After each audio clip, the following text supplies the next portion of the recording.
Thanksgiving's over. Now what are we going to do with all this stuff? You've been cooking, wore your little fingers to the bone.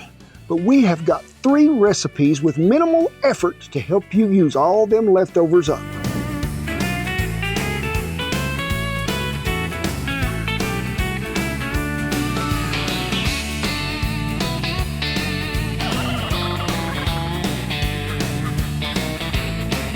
First up, cranberry barbecue turkey sliders.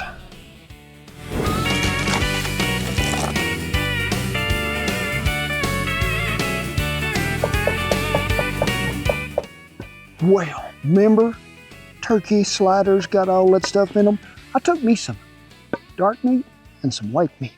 Got me a skillet here. And it's got a little sizzle to it. I would say on Bertha, it's on about medium heat.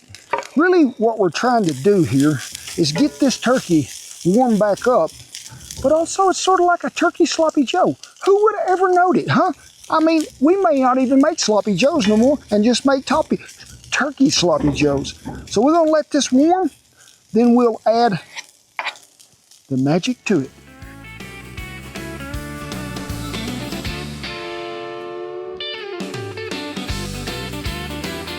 While the turkey is warming, we're gonna mix up the sauce. Now, y'all probably had some leftover cranberry. You know, the kind that comes out of the can. You used to slice it in rings and set it on the table.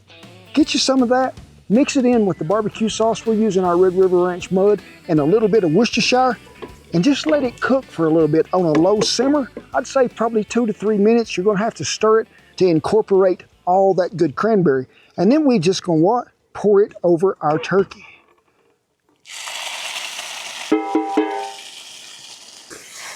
Go to mixing. Now that won't have to cook too long. You just want to make sure that it gets all on that turkey and gets all warmed up it is. We're going to set this on a warmer side, not the hot, and we're going to toast them buns. We are fixing to have us some turkey sliders.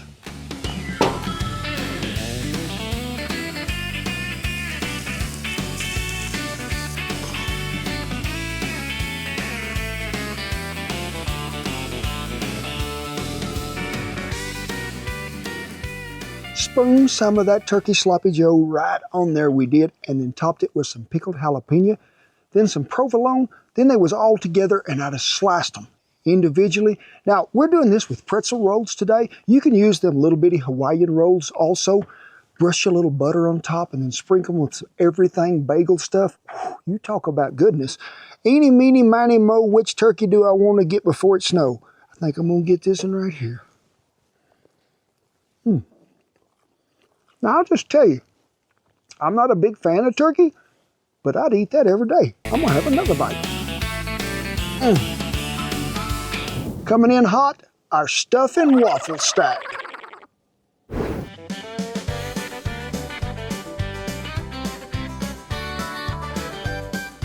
This is a really super creative recipe that you're fixing to partake in with me because we had too much leftover dressing. Now, what we did was take that dressing, put it over here in a bowl, and went to bashing on it just a little bit. Now, I'm gonna tell you, I went down there and did me a whole lot of excavating in some cowboy country where I knew there was a lot of old chuck wagons, and I dug up this.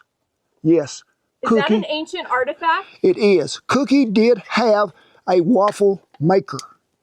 Now, he would hook up them 2 old mules that he had, put a lightning rod coming up through the top off that, and he would let them go around and round and round. And when lightning would strike that pole and run down there to his waffle maker, he could make waffles. Now, how many times a year did this happen? Maybe 2 or 3 times a year, but he had it all ready. So this is a traditional piece from an 1800s chuck wagon. Yes, huh? It is, if it'll hold together, because it's pretty ancient, it is.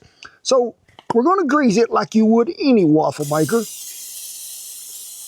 And we're going to find some electricity. Do you have that too? Uh-huh. Now, if you got one of them old cast iron waffle makers, you can sure do it that way as well. Now, we're going to let this heat, because you know you need to preheat your waffle maker. So you'll have to play around with the consistency here, because we're going to put this on there, spread it out a tad, shut the lid, and hope it makes a waffle. That is our hope. Yes, it is.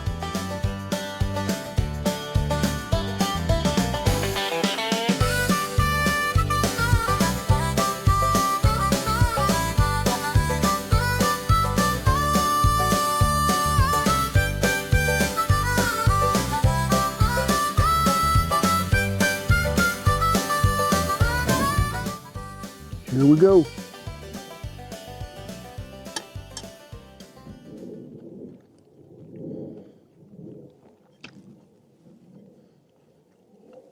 I like the crispiness that the waffle has. You get just a little crunch out of that. But I think the thing that sends it over the top to me really is the mashed potatoes and chutney. All my life I've been putting gravy on mashed potatoes. That's finna quit. I'm finna put the chutney on there because I'm just gonna get this bite right here.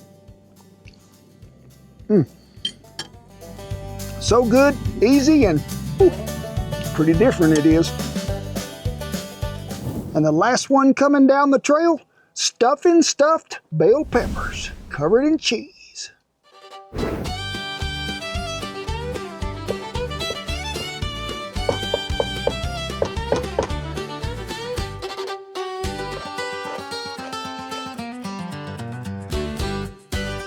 Last but not least, stuffed bell peppers with dressing, turkey, jalapeno. Oh, it's gonna be good and topped off with cheese. But I took these peppers and took them over and put them on old Bertha and let her just love on them a little bit to soften them up. Then, chopped me up some more white meat and some more dark meat. Diced up a jalapeno. I got my dressing here. So, we're gonna add the turkey to it. Get our jalapeno in there. And you can take the seeds out if you think it need be, but I don't think it need be. And you'll just be able to tell if you think you need some moisture. And I think we're going to need just a tad in here. So we'll put a little chicken broth in this before we stuff them. So we're going to start with a splash. Think that's enough? You just want this to be able to ball up together and not fall apart. That's what we're after. So we probably didn't put maybe 2 tablespoons of chicken broth in there with it. Next, it's time to rock and roll and load the peppers.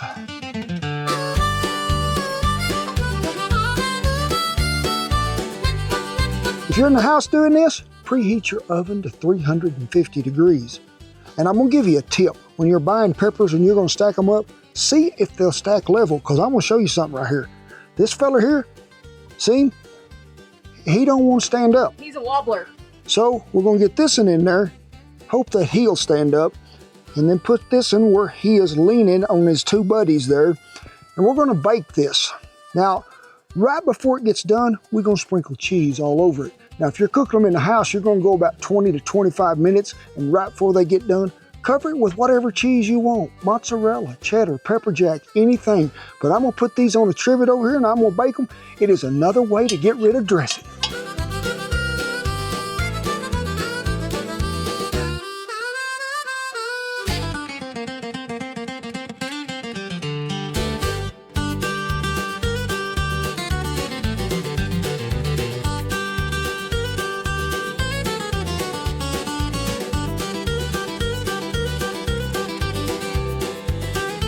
We have finished all of these little dishes on the leftovers. I'm just gonna slice this right down here. Give you a cross section here to see what's happening in there. Look at all that goodness right there.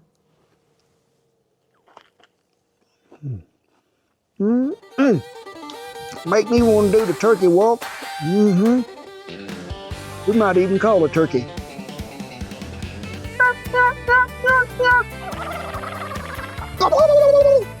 We done got him in a skillet. I need to know from each and every one of you, what is the wildest thing you've ever created and made with leftovers from Thanksgiving? And there might be bonus points involved if you even used a cast iron skillet. Comment and let me know. Well, we hope we inspired y'all to try out some new things, but also a way to use up all them leftovers. We didn't want to create no hassle because you've been cooking for 2 weeks getting ready for Thanksgiving. This is a way to get rid of it.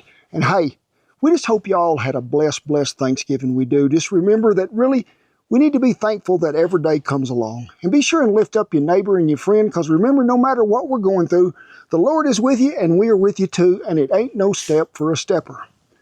But it is with great pride, honor, and privilege that I tip my hat to all the servicemen and women and all the veterans that have kept that old flag a-flying, because some of them might have been away from family during the holiday time, so be sure you lift them up in prayer.